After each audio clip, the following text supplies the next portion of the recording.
Good morning everyone, সকলকে স্বাগত জানিয়ে আজকের ব্লগটি শুরু করছি। আজকে হচ্ছে বুধবার, সকালে তখন 8টা মতো হয়তো বাজবে। সব কাজ সেরে স্নান করে নিলাম। ছেলে পড়তে গেছে, ছেলে পড়তে যেত না, আজকে থেকেই প্রথম। মানে স্কুল ভর্তি হওয়ার আগে কিছুদিন পাঠিয়েছিলাম, পড়তো না, বদমাইশি করতে বলে আর পাঠাতাম না।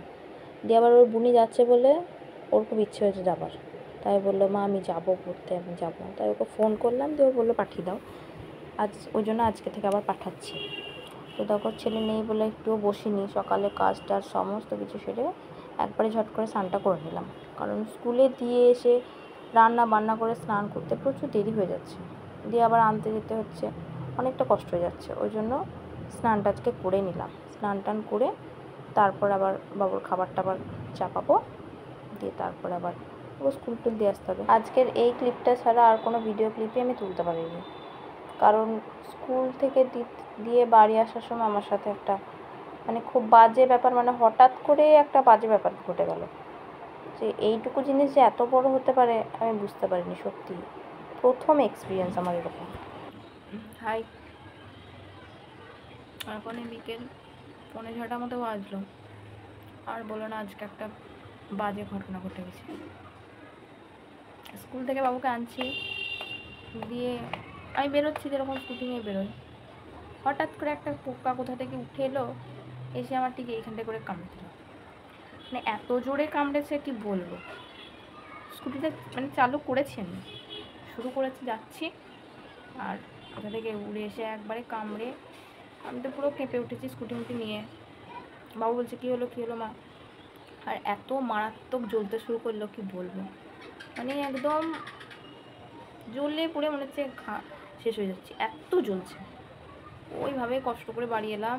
বাড়ি টাড়ি এসে তো সঙ্গে সঙ্গে জল দিলাম, ধুলাম, সুথল দিলাম, কিচ্ছু হলো না।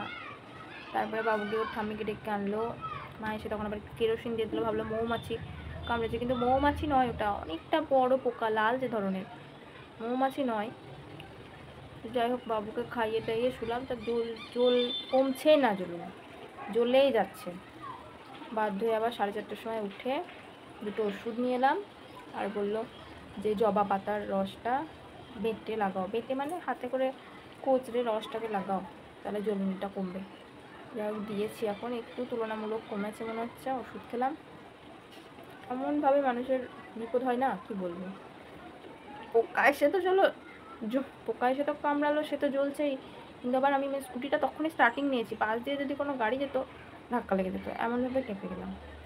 আর আমার পুরো এইখানটাতে ছেলের মাথাটা ছিল, ছেলে দাঁড়িয়ে থাকে স্কুটিতে সামনে, পোকাটা এসে ওর এখানেও কামড়াতে পারতো। ছেলের আমার এখানে কামড়ালো, তাই ছেলের কামড়ালো, ছেলে পুরো একদম কি বলবো, খুব জ্বলতো ছেলে পুরো কাম হয়ে যেত।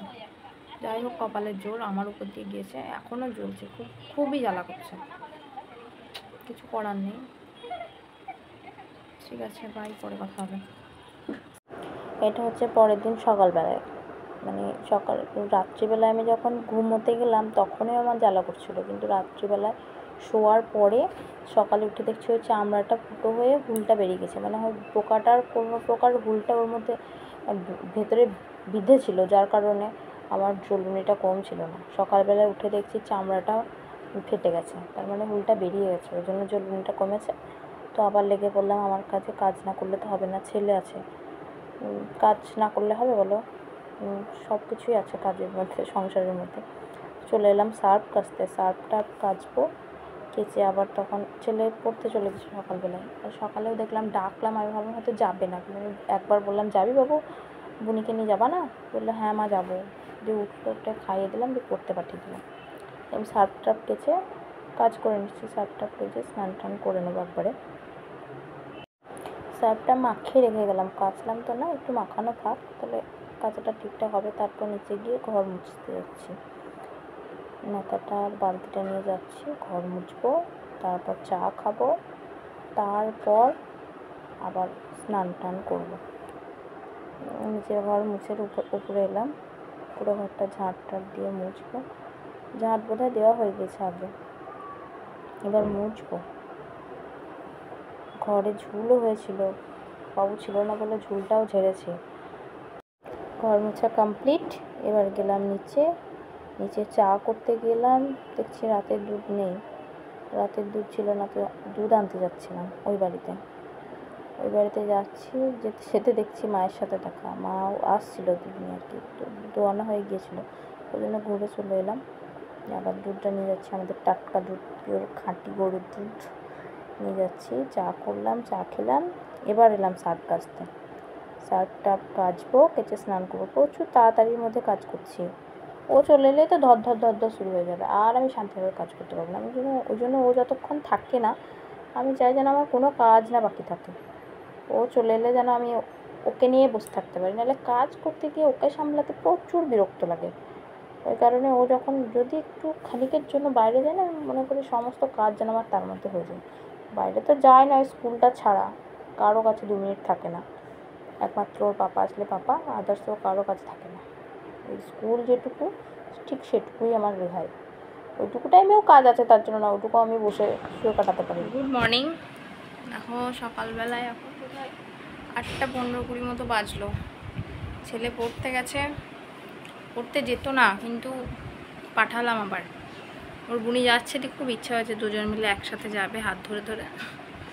সকালবেলাটা একদম পড়তে চায় না আমার কাছে, ওই জন্য আমি চাইছিলাম কাউকে দিতে, এবার ও গিয়ে ওখানে বদমাইশি করতে বলে এতদিন পাঠাতাম না। আবার যাবো বলছে বদমাইশি করবো না, দেখি কতদিন ওরকম করি। তো ও গেছে পড়তে, আসবে এখনই চলে আসবে 8:30 সময় চলে আসবে। দেখি গা, নিচে যাই, স্নান হয়ে গেছে, সমস্ত কাজও হয়ে গেছে। নিচে গিয়ে এবার আজকে বৃহস্পতিবার, পুজো আছে, পুজোর জোগাড়টা করে দিগা। যদি সময় পায় তো আমি পুজো করবো, নাহলে মা করবে। খাবার টাবার করতে হবে, কিছু খেয়ে যায়, নিয়ে এসে খাওয়াতে হবে, তারপর আবার স্কুল আছে। দেখি যাই, ফুল তুলে দিগা, সব করে দিই। ঠিক আছে, ভিডিওটা আর বেশি বড় করব না, এমনিতেই বড় হয়ে গেছে। ভিডিওটা ভালো লাগলে একটু লাইক করবে, কমেন্ট করবে, আর চ্যানেলে নতুন হলে সাবস্ক্রাইব করবেন। Bye bye.